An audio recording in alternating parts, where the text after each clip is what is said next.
सिबी में भी मुलाजमीन इत्तेहाद सिबी की जानिब से 1 मई यौम मजदूर के हवाले से सिबी प्रेस क्लब के सामने जलसा किया गया। जलसे में सरकारी मुलाजमीन, दिहाड़ीदार मजदूरों ने बड़ी तादाद में शिरकत की।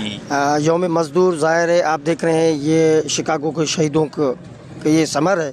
उनकी कुर्बानियों से आज जो मज़दूर को जो मराहत मिली हैं वो उनकी बदौलत मिली हैं।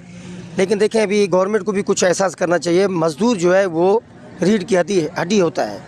मज़दूर की वजह से मुल्क खुशहाल होता है।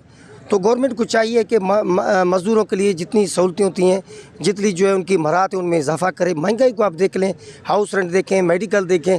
गवर्नमेंट को ये एहसास करना चाहिए और गवर्नमेंट ये जानती भी है। ये जो है हमारे ऊपर हुक्मरान बैठे, ये सब जानते हैं कि महंगाई क्या है, किस तरह महंगाई कंट्रोल करना है या किस तरह जो है मज़दूरों को खुशहाल करना है। आपके चैनल के तवज्जुह से अपने रेलवे इंतज़ामिया से ये भरपूर मुतालबा करते हैं कि हमारे जो मुलाजिम रिटायर होते हैं वो अरसा 5-5 साल तक जलील ख्वार होते हैं, उनको बकायजात नहीं मिलते, और जो बेवा बेचारों को पेंशन तक उनकी बहाल नहीं होती।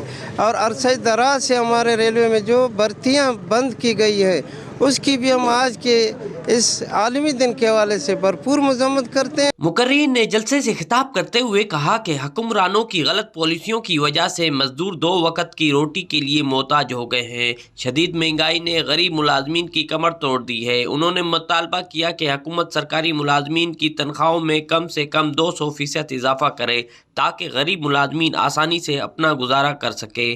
कैमरा टीम के साथ रिपोर्टर ज़हूर मक्सी, साथी रिपोर्टर यार अली के साथ वॉच न्यूज़ सिबी।